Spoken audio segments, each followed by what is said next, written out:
Fall of 2003, on a gravel road outside of Harlan in eastern Iowa, a 44-year-old woman named Dorothy Voss spent $1,340 on 62 bare root seedlings, 4 bags of wood chip mulch, a soil pH test kit, and a hand-drawn map she'd ordered through the mail from a permaculture design school in Vermont that nobody at the Shelby County Extension Office had ever heard of. The seedlings were wrapped in damp burlap. The mulch bags were heavy enough that she had to slide them out of her Chevy Silverado one at a time. The map was printed on heavy paper with contour lines showing water flow across a piece of land she hadn't measured herself in 20 years. She paid for all of it with a check from a savings account her late husband had opened in both their names in 1991 and never touched. She drove the 40 minutes back to her farm on County Road F58 with the windows up and the radio off. The seedlings lying flat in the truck bed the way you lay a sleeping child down, carefully, so nothing shifts. Her neighbor Dale Pruitt was spraying herbicide along the edge of his cornfield when she turned off the county road and he watched her truck pass through the gate. He could see the burlap shapes in the bed. He couldn't tell what they were. He went back to spraying, but he'd looked, and in Shelby County, Iowa, looking was the beginning of everything. Over the next 5 years, Harlan would have a story about Dorothy Voss.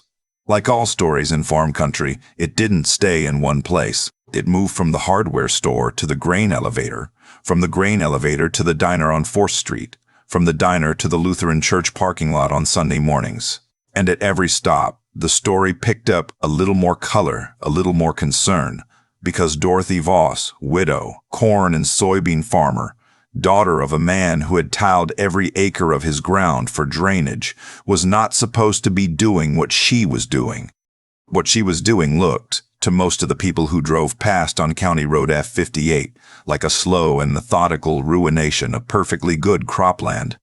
To understand why Dorothy did what she did with those 62 seedlings, you have to understand where she came from and what she had been watching for a long time without saying much about it. Dorothy was born in 1959 on a row crop farm 6 miles south of Harlan, the oldest of 3 children. Her father, Leonard Mack, farmed corn and soybeans on 480 acres of dark Shelby County ground, the kind of soil that agricultural colleges used to point to as an example of what good Iowa farmland was supposed to look like: deep black topsoil, 12 to 18 inches in places, over subsoil that held moisture without drowning it. Leonard Mack was not a man who talked about his land in poetic terms. He was a man who watched it. He checked tile lines after heavy rains. He walked his fields in spring before planting and looked at what was coming up on its own, what the earthworms were doing, how the soil broke apart in his hand. He kept a record of yield by field, by year, going back to 1968 in a green ledger book he stored in the filing cabinet in the farm office. He had opinions about soil that he did not always express out loud, but that he communicated by slowing down when he drove past a neighbor's field that was showing signs of compaction or erosion, the way some men slow down when they pass a car accident. Just looking, noting it, saying nothing. When Dorothy was old enough to walk fields with him, he made her walk slowly. He told her once that you could learn more about what was wrong with a piece of ground by looking at what was growing at the edges of the field, in the fence rows and the waterways, than you could from looking at the middle. The middle, he said, is what you manage.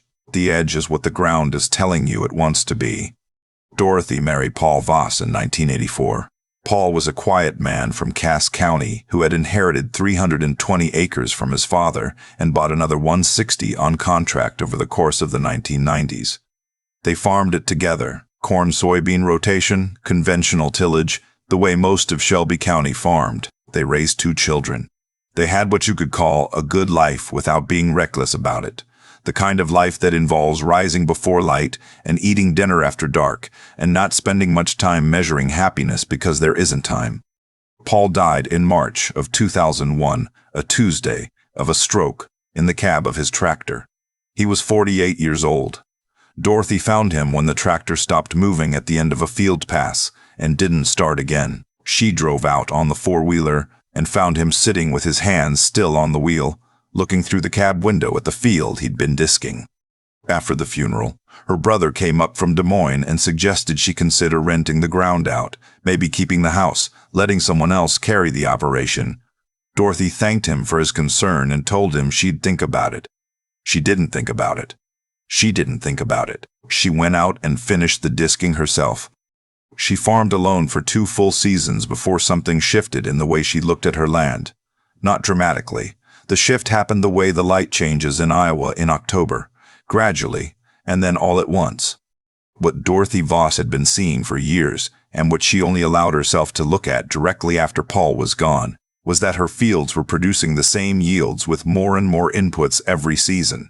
The fertilizer applications were going up, the herbicide costs were going up. After a hard rain, she could stand at the top of her long south field and watch the runoff moving, dark brown and murky, into the tile system, and from there into the drainage ditch along the road. She knew what that color meant. That was topsoil. Not rock. Not clay. The actual black surface soil her father had pointed to when he wanted to show her what good ground looked like. It was leaving, not all at once and not fast enough to see it in any single season, but leaving the way a savings account leaves when you spend more than you earn and tell yourself the difference is small. She had been reading, not the farm magazines that came to the house, though she read those too. She'd been reading something different. A book she'd found at the Iowa State Extension Library, published by a nonprofit research group in Wisconsin, about farming systems that kept the soil covered year-round, about the relationship between living roots, soil biology, and the capacity of farmland to hold water and nutrients without synthetic replacement. The ideas were not new.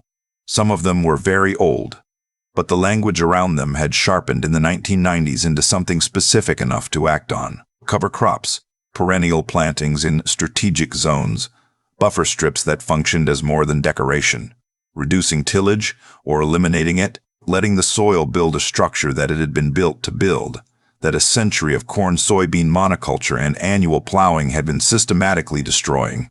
The map she ordered from Vermont showed her how water moved across her specific 480 acres, where it pooled, where it ran fast, where it carried soil downhill toward the drainage ditch. It showed her where the vulnerable zones were, the places where conventional cropping was costing her topsoil faster than anything she could afford to replace it with. The 62 seedlings she loaded into her truck in October of 2003 were a mix of native species, wild plum, elderberry, hawthorn, buttonbush, a few bur oaks, some compass plant and prairie drop seed, all chosen for their deep root systems and their function as what the Vermont map described as a living edge, a permanent perennial zone along her most erosion-prone waterways that would hold soil, slow runoff, and over time begin to rebuild the biological activity in the ground beside it. She planted them herself over 4 days in late October.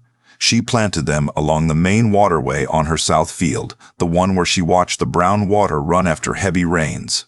She put them in by hand with a spade and a soil probe and the pH kit. She watered each one with a 5-gallon bucket she carried from the truck, 20, 30 trips a day, her boots muddy to the ankle by afternoon.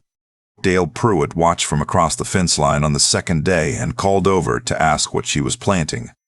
Dorothy told him, native shrubs and grasses, a permanent buffer. He looked at the row of small bare sticks she'd put in the ground. He looked at the strip of cropland she was giving up to plant them on, about 12 feet wide and running 300 yards. He did the math in his head, the way farmers do, converting that strip into bushels of corn at current prices. He told her he hoped it worked out. His tone was the tone of a man who has decided not to say what he is actually thinking. The story started at the hardware store in November of 2003. Gerald Harms, who ran the hardware store on Chatburn Avenue and who knew the farming habits of most of Shelby County by name and practice, had heard about the seedlings from Dale and mentioned it to Roger Tillis, who farmed a section and a half north of the Voss place. Roger had driven past Dorothy's south field and seen the row of sticks poking out of the ground along the waterway. They were leafless by then, November, and they looked like what they were. A row of nothing, a strip of ground given up to nothing, where corn should be in the spring. She's putting in some kind of native plant buffer, Roger told Gerald, along her best waterway. She's giving up cropland to plant sticks. Gerald laughed. Roger laughed. The man buying caulk behind them asked what they were laughing about, and they told him, and he laughed too. And that was the beginning of the story that would travel from the hardware store to the grain elevator to the diner to the church parking lot over the next 5 years. The story went like this. Dorothy Voss had been through a lot, and maybe the grief had pointed her toward things that sounded better than they were. She'd gotten hold of some ideas from back east, or maybe out west, about leaving cropland alone and planting shrubs in her waterways and letting the edges of her fields go wild. It didn't make economic sense. You didn't give up yield to plant native species on ground that could be producing corn, and the cover crop she'd started talking about, the one she was going to plant after corn harvest to cover the soil over winter, those cost money and took time and equipment, and the benefit was theoretical at best. Dorothy Voss was not a careless woman, but she was a woman alone, running an operation too big for one person, and sometimes alone was enough to send a person sideways. The story was told with a kind of affectionate worry. Nobody in Shelby County disliked Dorothy Voss. She was a woman people respected. She had buried her husband and kept going, and there was dignity in that. But there was also a feeling that someone should probably tell her that the people selling native plant buffers and cover crop mixes were not in the business of farming corn in Iowa. They were in the business of selling ideas to people who didn't know what those ideas would cost. Dorothy knew the story was traveling. You always know. In a county of 12,000 people with 3 diners and 1 grain elevator, you know. She drove past Gerald Harms on the street in December, and he asked how her planting had gone, and there was a particular quality to the question, a careful neutrality that told her he had an opinion he wasn't offering. She thanked him. She went home. She put in her cover crop order for spring. The second year, 2004, Dorothy added a notebook. Not a ledger, not a spreadsheet, a plain spiral notebook from the drugstore in which she recorded, field by field, what she was seeing on the ground. She walked her fields the way her father had walked his, slowly, looking down, not at the crop, but at the soil surface, at what was living in the residue, at how the ground behaved after a rain. She was measuring something that didn't have a clean number. She was measuring whether the soil was becoming more alive or less alive.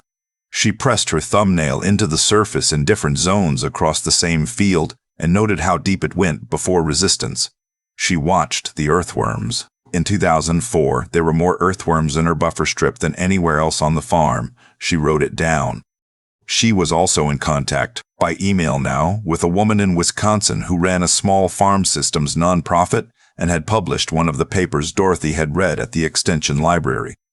These emails were long and specific, and usually sent late at night after the work was done. They were about soil biology and cover crop timing and what to do when your cash flow was tight and you needed to decide between a cover crop mix and a fuel bill.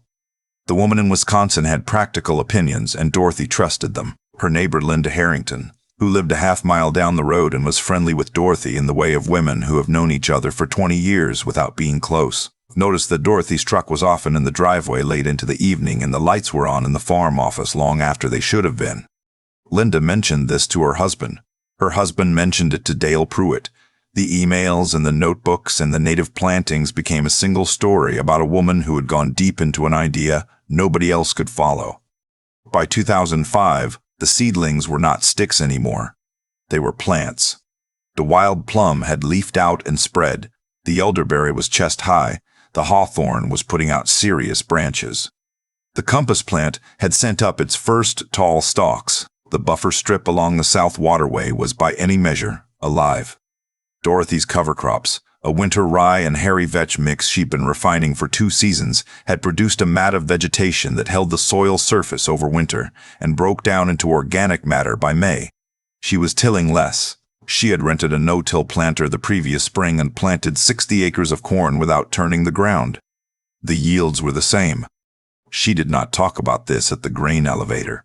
She had her father's instinct about numbers, which was that you didn't read them out loud until they had proven themselves through more than one season. She was waiting. In the summer of 2005, an agronomist named Beth Carlson from Iowa State's Extension Program stopped at Dorothy's farm. Beth was doing a survey of erosion management practices across Shelby County and had been told by someone at the county conservation office that Dorothy Voss was doing something with native buffers and cover crops that was either very interesting or very misguided, depending on who you asked. Beth was 31 years old and had grown up in Cedar Falls and had an applied understanding of soil science that came from books and field research rather than from farming it every day since childhood. She was careful, and she listened more than she talked. Dorothy walked her along the buffer strip and through the cover-cropped fields for 2 hours. Beth got down on one knee in the cornfield and pressed her thumb into the soil and noted the color of what came up. She asked about the earthworm counts. She asked about the tile line flow after rain events, whether Dorothy had noticed any change. Dorothy had kept notes on this. After heavy rains in 2004, the tile line flow was slower to start and shorter in duration than it had been in 2001. She hadn't put a number on it. It was an observation. Before Beth left, she asked if she could come back the following summer with a colleague to do some formal soil health measurements. She said what she was seeing in the buffer zone transition areas was worth looking at more carefully. Dorothy said yes.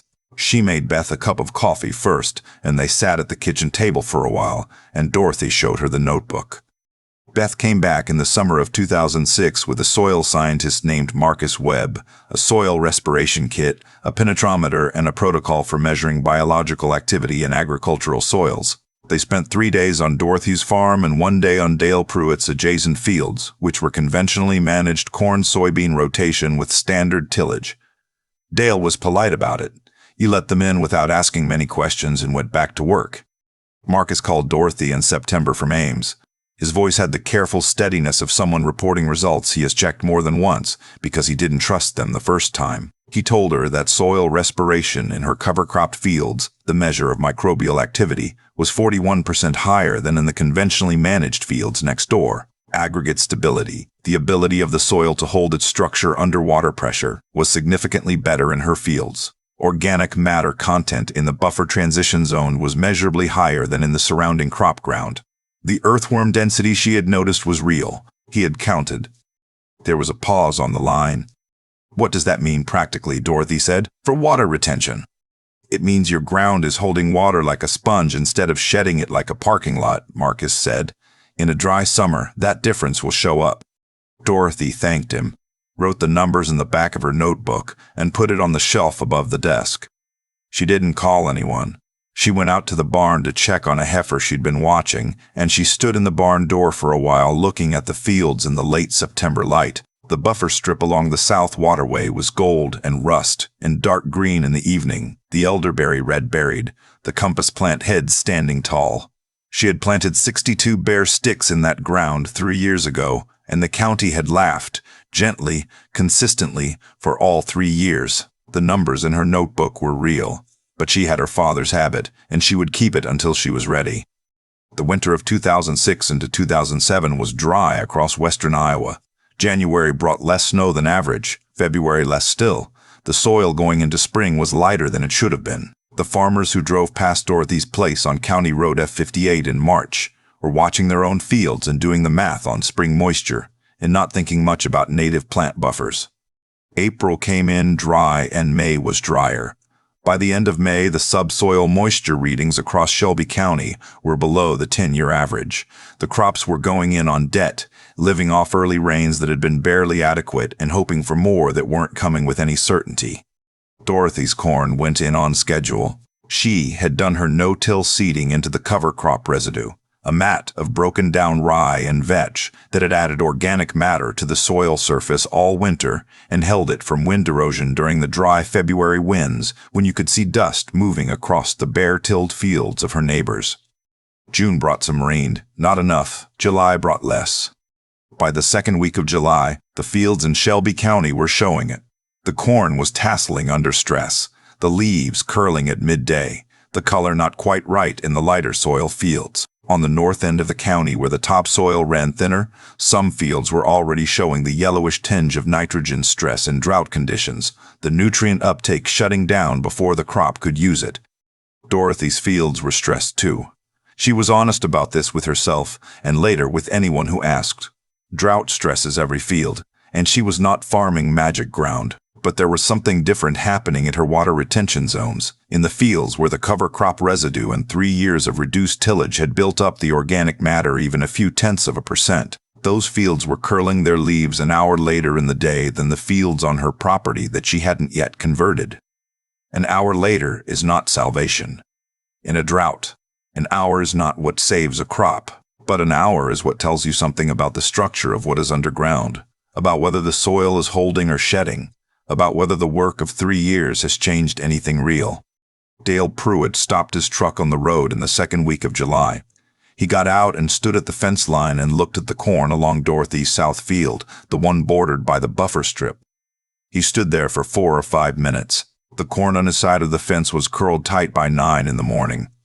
Dorothy's corn on the other side was still mostly flat. He stood there and he thought about the buffer strip that Dorothy had planted in 2003 and the deep-rooted plants that had been pulling water from 4 feet down and aerating the soil at the root zone for 3 years. He did not connect these facts out loud. He drove home and didn't mention it to his wife because he wasn't sure what he'd say and because there was a feeling attached to the observation that he preferred not to examine.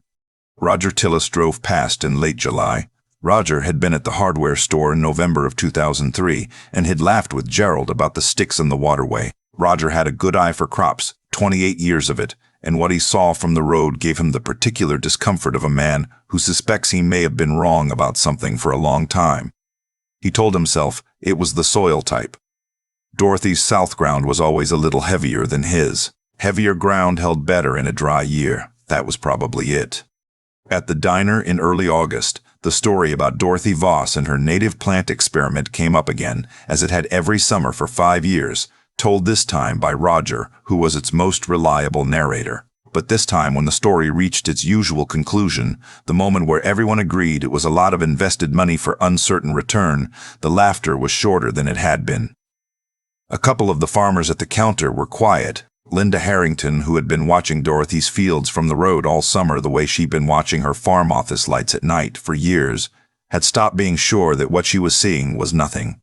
There were 2 dry weeks in August, the worst of it, and by the end of the month the yield loss estimates across Shelby County ranged from 8 to 22%, depending on soil type and location. Dorothy's yields, when she combined her south field in October, were down 6% from her 5-year average. Her conventionally managed neighbor fields, per the county FSA reports released that winter, were down an average of 14%. She did not post this information anywhere. She did not bring it to the grain elevator. She had her father's notebook and her own notebook and Marcus Webb's soil numbers, and she kept them where they were. In November of 2007, Beth Carlson submitted a short paper to the Journal of Soil and Water Conservation. Dorothy Voss was cited as the primary case study.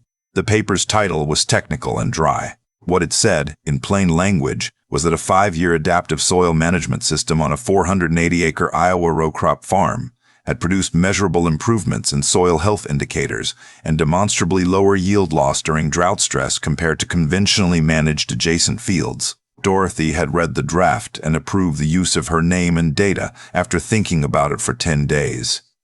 The winter of 2007 into 2008 was cold and the farm economy in Iowa was in a particular kind of tension. Corn prices had moved with ethanol demand, input costs were climbing, and there was a sense among Shelby County farmers that the margins they had counted on for 20 years were getting thinner in ways that were hard to specifically identify. In February of 2008, the Shelby County Soil and Water Conservation District held its annual meeting at the County Extension Office in Harlan. 44 farmers attended. The agenda included drainage tile cost share programs, spring herbicide price projections, a presentation on nutrient management planning, and a brief discussion of cover crop incentive funding that had come through the state. Dorothy was there, as she had been every year. She sat in the 3rd row. She did not raise her hand. Near the end of the meeting, Jim Detlefsen, who farmed 4 sections west of Harlan and was on the SWCD board, mentioned that he'd been hearing about some soil health work coming out of ISU that showed significant biological improvements in farms using cover crops and reduced tillage. He'd gotten a summary of a journal paper in the mail. He held it up. He asked if anyone knew anything about it. There was a short pause. "That's Dorothy Voss's farm," Beth Carlson said from the back of the room. She had come to the meeting specifically because she suspected this moment was coming. 43 heads turned. Dorothy looked at Beth. She looked at Jim Detlefsen. She looked at the paper in Jim's hand, which had her data and her field numbers and 5 years of her notebook on the pages. "How long have you been doing this?" Jim asked. "Since the fall of 2003, Dorothy said, coming up on 5 years. The room was quiet in the particular way of a room where something has shifted, not with noise, just with a change in the quality of the air, the way a cloud shadow moves across a field, quickly and without announcement. Jim said he'd like to hear more about it. He said it plainly, without ceremony, the way a practical man says a practical thing. What happened in the following months was not a transformation. Transformations don't happen in agriculture on a county scale in one winter. What happened was a series of conversations, one at a time, field edge by field edge, that had a quality of permanence that loud announcements don't have. Jim Detlefson drove out to Dorothy's farm in March. He was a large man who walked fields with his hands in his pockets and said very little, and looked at the ground more than at the person he was walking with, which Dorothy understood as the correct way to look at a field. She walked him along the buffer strip, dormant still in March, the elderberry budding at the tips, the bur oak growing the way bur oaks grow, slowly and with absolute intention. She walked him through her south field and showed him the soil surface, the mat of old cover crop residue that had broken down over winter into something dark and soft. He asked her to show him the notebook. She took him to the farm office and laid it out on the desk, 5 years of records, field by field, cover crop mixes, soil observations, earthworm counts, yield numbers. He stood there reading it for 20 minutes without speaking. "My grandfather had a saying," he said finally. "He said that good ground smells like ground, bad ground smells like nothing. He didn't mean the fertilizer smell. He meant something before that." He leaned down and picked up a handful of soil from the edge of the field, right there by the office doorstep, and held it near his face for a moment. "This smells like ground," he said. Dorothy said nothing. "My fields smell like nothing," Jim said. He ordered his first cover crop seed mix in April. Dale Pruitt came by without calling in late March. He found Dorothy checking the buffer strip for winter damage, walking it slowly the way she walked, everything, looking down. He fell in beside her without being asked. They walked the strip together in the early morning quiet, checking each plant, noting which ones had come through and which had heaved in the freeze-thaw cycles. When they'd covered the length of it, Dale stopped and looked back at what they'd walked. "I watched you plant these in 2003, he said. Dorothy waited. "I told my wife they'd be dead by spring," he said. "I said it more than once and to more people than that." "I know," Dorothy said. "I want to talk to that woman from Isu," Dale said, "the one who did the measurements." "Beth Carlson," Dorothy said. "She's good. Ask her about the aggregate stability numbers." Roger Tillis was the last to come. Roger had the most distance to cover because Roger had been the loudest about it, the longest, and had driven past her south field all summer in 2007 telling himself it was soil type, and had half believed it until December, when the county yield data came out and the soil type argument got harder to maintain. Roger Tillis came to Dorothy's door on a Saturday morning in April with his hands in his jacket pockets, which is the equivalent, for a Shelby County farmer of Roger's generation, of arriving hat in hand. "My yields were down 15% last summer," he said. "Yours were down 6%. Dorothy pushed the screen door open wider. "Come in," she said. "I'll make coffee and show you the numbers. Let me tell you about the summer of 2008, because the summer of 2008 was the confirmation. Not the only summer that mattered, not the final proof of anything, but the summer when the difference between managed soil and depleted soil showed up clearly enough that you could not explain it away with soil type or luck or a wet spring. July of 2008 was hot and dry across the southern half of Iowa. Not catastrophic, not a record drought, but the kind of sustained, dry heat that reveals the character of a piece of ground the way long labor reveals the character of a person. By the second week of July, the fields that had been tilled and planted without cover and run on synthetic inputs alone for 20 straight years were showing it in the color of the leaves and the shallowness of the root balls when you pulled a plant and looked. On Dorothy's farm, the fully converted fields, the ones she'd been cover cropping and low tilling for 4 or 5 seasons, were stressed but standing. The difference was not miraculous. It was not the difference between green and brown. It was the difference between a crop that had something to hold on to and a crop that did not. Between a soil that had been fed for 5 years and one that had been mined.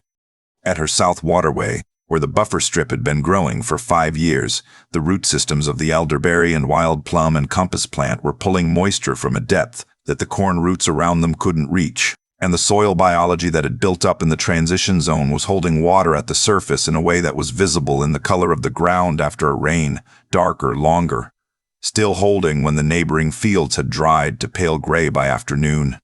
Dorothy didn't sell early. She didn't call the crop insurance agent before she had to. She ran her operation through the summer the way she'd planned it in February, because the plan had been built for exactly this kind of summer, and she knew it. Jim Detlefsen, who had put in his first cover crop in spring, one season in, too early to see anything definitive but watching carefully, drove past her farm twice a week all July. He stopped one morning and stood at the fence line the way Dale Prowett had stood in 2003 and looked at what he could see. He drove home and called his son, who farmed with him, and told him to come look before the summer ended.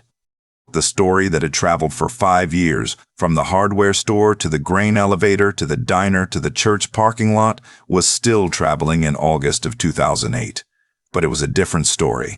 It was not the story about the widow who had gone sideways after her husband died and planted sticks in her waterway.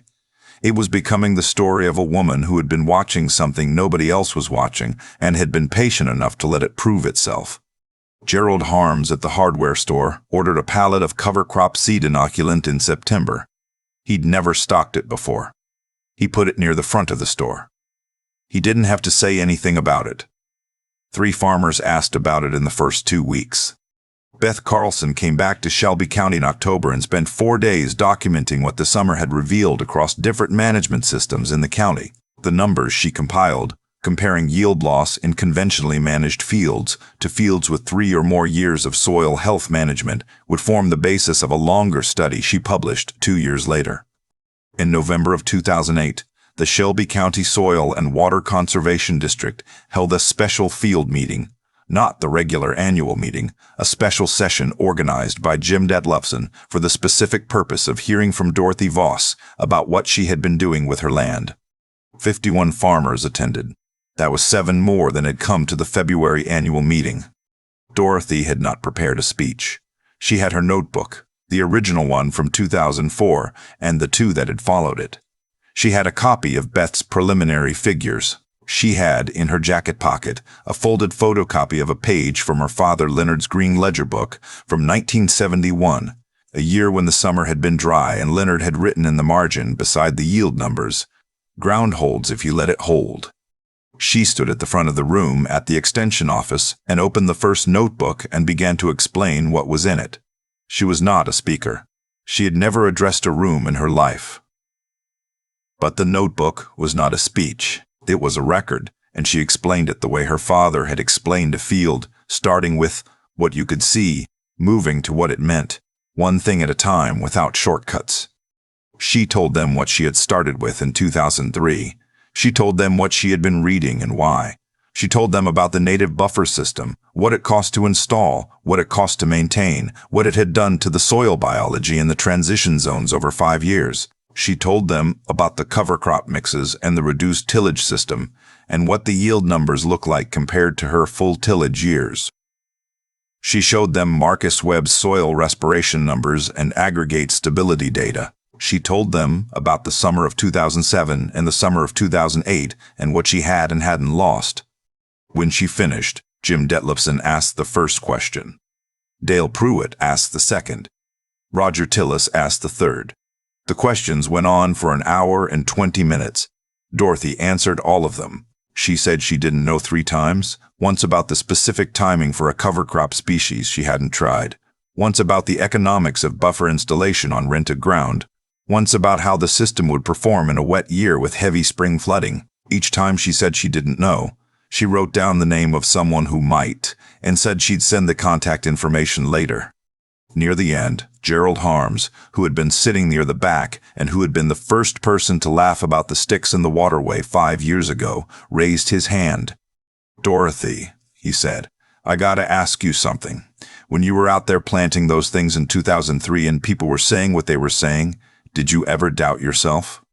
The room went quiet. Dorothy looked at Gerald for a moment. "Every time it rained and I watched that buffer strip hold the bank when everything else was washing," she said, "I stopped doubting." She paused. "Before that, I doubted plenty. That's why I kept the notebook." The room sat with that for a moment. Not the silence of agreement or the silence of skepticism. The silence of recognition, the kind that happens when something true and specific has been said, and the people who hear it know immediately that they will not forget it. By 2010, 9 farms in Shelby County were operating some form of cover crop rotation. Not all of them had gone as far as Dorothy had, and not all of them were seeing the same results, because the results require consistency and a willingness to look at the ground more than the commodity price charts, and to keep the notebook even when the notebook is telling you that something you spent money on hasn't worked yet. Jim Dedlufsen was one of them. By 2011, he had cover cropped 380 of his 640 acres and had begun to track soil organic matter annually. His southern fields, which had been losing organic matter steadily since the 1980s, had stabilized, and in 2 of the sampled zones had shown a measurable increase. Dale Pruitt started in 2009. It took him 2 full seasons to see anything he was willing to call a result, and he told Roger Tillis in the fall of 2010 that the hardest part was the first year, when you put in the cover crop, and the money went out and you couldn't see anything different yet. You had to decide whether to trust the invisible work, he said, or give up on it and go back to what you can see. Roger converted in 2011. He was careful about it, more careful than almost anyone else who had started, reading everything available, calling people in other counties who were further along, adjusting his mixes based on his specific soil type. He called Dorothy sometimes in the evenings with questions, and their conversations were long and specific, and there was a quality to them that Roger noticed, which was that Dorothy never once said anything that sounded like she had been waiting to be asked. She just answered the questions, completely and without condition. Beth Carlson finished her larger study in 2010. One section was a 5-year longitudinal analysis of the Voss farm operation. The language was precise and academic, the way research language is, careful about what it claimed and careful about what it left uncertain. What it said, stripped to its simplest form, was that 5 years of adaptive soil management had produced statistically significant improvements in every measured indicator of soil health on the Voss farm, that those improvements had translated to measurable drought resilience in 2 consecutive dry summers, and that the system had done so without reduction in average yields over the 5-year period compared to the county average. Dorothy read it twice. She thought the language was appropriately careful. She understood why it had to be. In the spring of 2012, the Shelby County Soil and Water Conservation District partnered with Iowa State's Extension Service to hold a field day on the Voss farm. They invited farmers from across a 4-county region. 63 attended, arriving on a Tuesday in April, parking their trucks along County Road F58, the same road Dorothy had turned off in October of 2003, with 62 seedlings wrapped in burlap in her truck bed. Dorothy met them at the gate and took them to the south field first. She walked them along the buffer strip, 9 years old now, the elderberry taller than her head, the bur oaks beginning to show the shape they would have in 50 years, the compass plant standing 6 feet tall in late April, with its basal leaves fanned like a compass. She showed them the waterway it protected, the soil bank that had not moved in 9 years of heavy rains, while the adjacent unprotected waterways had cut 2 feet deeper into the same clay subsoil. She walked them through the cover-cropped fields and showed them what the soil surface looked like under a residue mat in spring, the way it broke apart in your hand, the color of it, the earthworms you could find in 10 seconds if you knew where to look. She showed them the notebook on the shed wall, 9 years of records in 3 spiral-bound books, all in the same pencil, all in the same handwriting. An older farmer from the east end of the county, a man in his mid-60s who had been farming the same ground since his father handed it to him, picked up a handful of Dorothy's soil from the edge of the cover-cropped field, and then walked to the fence line and picked up a handful from the conventionally tilled ground on the other side. He held one in each hand for a moment, looking at them. "This one's alive," he said. He held up Dorothy's. "That one's just dirt." "Same county," Dorothy said. The man looked at both hands for a while longer. "My father tiled this whole county in the 1950s, he said. "He thought drainage was the whole answer. Get the water off fast. We've been getting it off fast ever since." He set the handful of inert soil down carefully, the way you set down something you're no longer sure is yours to hold. "Maybe that was the wrong question," he said. Dorothy looked at him. "My father kept records too," she said. "He wrote in the margin once that good ground holds if you let it hold. I didn't know what that meant until I started reading. I didn't know how to act on it until I started watching my own ground fail." She reached into her jacket pocket and handed him the photocopy of her father's ledger page. He read it. He read it again. "What do I read?" he asked. "To start." Dorothy told him. She gave him the name of the ESU Extension Bulletin, the nonprofit in Wisconsin, the name of 2 farmers in neighboring counties he could call, the name of the paper Beth Carlson had published. She wrote it in her small notebook from her shirt pocket, the kind she'd carried since her father handed her one at the edge of a field when she was 11 years old and told her to write down what she saw. The man folded the paper and put it in his pocket. "I've got 200 acres on the west side that look like a parking lot after rain," he said. He looked at the cover-cropped field, at the dark broken soil under Dorothy's feet. "I'm 66 years old. You think there's time?" Dorothy looked at him without hesitation. "The ground doesn't know how old you are," she said. "It just needs to know you're watching." He nodded once. He turned the folded paper in his pocket. They stood at the field edge together for a moment longer, the 63 farmers and Dorothy Voss, looking at the soil that 9 years ago had been thinning and shedding and washing into a drainage ditch on its way to somewhere it was never supposed to go. The April wind moved across the field the way Iowa wind moves, low and steady and without apology, lifting the edge of the cover crop residue mat and letting it settle again. The compass plant stood in the buffer strip the way compass plants stand, oriented, patient, rooted in ground that had been asked to hold and had held. Dorothy Voss had spent $1,340 on 62 bare root seedlings and a map and a pH test kit in 2003 on a piece of ground that everyone in Shelby County said was being wasted. She had kept her notebook. She had walked her field slowly the way her father had walked his. She had watched the invisible work happen beneath the surface for 5 years before anyone else could see it. And when the dry summers came, the ground she had fed gave back what she had put into it. Not everything. Not a miracle. Just enough. Just measurably, documentably, undeniably enough. The question people kept asking was why she started with the buffer strip. That was the wrong question. The right question was why everyone else had stopped watching what the water was taking when it left. I think about Dorothy Voss standing at the edge of her south field in October of 2003, sliding those 62 bare root seedlings out of a truck bed one at a time, alone, while the county drove past and made up its mind about her. What strikes me most isn't the ending, it's the middle, the part nobody talks about when they tell a story like this. The 5 years when nothing was visible, when the work was happening entirely underground, in the root systems and the soil biology and the earthworm counts that nobody asked to see, and Dorothy kept her notebook anyway. Not because anyone was watching, because she was watching. That's the thing I keep coming back to. The character it takes to do careful work in the absence of any confirmation that the work is real. Most of us need someone to tell us we're right before we'll keep going. Dorothy needed her data. She needed the screwdriver going a 1/4 inch deeper. She needed the earthworms.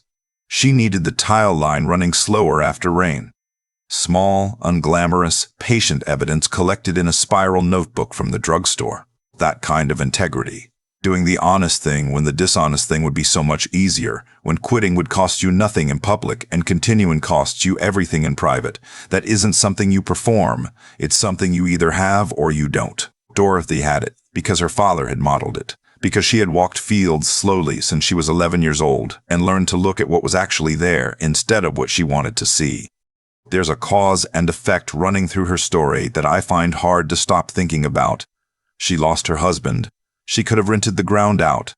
She could have walked away from the thing that was hardest and let someone else carry it. Instead, she walked her fields and looked at what was failing and asked the harder question, why? That decision, the one she made alone in the spring of 2002, before she ever ordered a seed catalog from Wisconsin, set every other thing in motion. The hard decisions always do. The easy exits we don't take become the rooms we actually live in. What I notice about Dorothy is that her intelligence wasn't the flashy kind. She wasn't the loudest person at the extension meeting. She wasn't trying to convince anyone of anything. She was just systematically asking better questions than the people around her. Why is the water brown after rain? Why is the yield holding while the inputs climb? What is the ground actually telling me if I slow down enough to hear it? That kind of mind, the kind that stays curious under pressure and keeps revising its understanding against evidence rather than against opinion, is rarer than we admit. It's also teachable. It's available to anyone willing to walk slowly and write things down. And then there's what she did, with 5 years of being the punchline. She didn't harden. She didn't get bitter toward the county or distant from the people who had laughed at her. When Dale came by without calling, she walked the fence line with him. When Roger finally showed up hat in hand, she made coffee. When the 66-year-old farmer asked if it was too late to start, she didn't offer comfort. She offered the truth. The ground doesn't know how old you are. It just needs to know you're watching. That kind of generosity, earned through years of being doubted and extended freely to the people who did the doubting, is what separates a person who was right from a person worth learning from. The soil didn't recover because Dorothy Voss was lucky or gifted or unusual in any way that the rest of us aren't. It recovered because she kept the notebook, because she walked slowly, because she kept going through 5 years of silence and 4 years of being laughed at, and 2 dry summers that could have broken her argument before it proved itself. The ground holds if you let it hold. Her father wrote that in a ledger margin in 1971, and she carried it in her jacket pocket to a meeting in 2008 and handed it to a stranger who needed it. That's what patient, honest, rigorous work leaves behind, not a monument, a folded piece of paper that someone else puts in their pocket and takes home.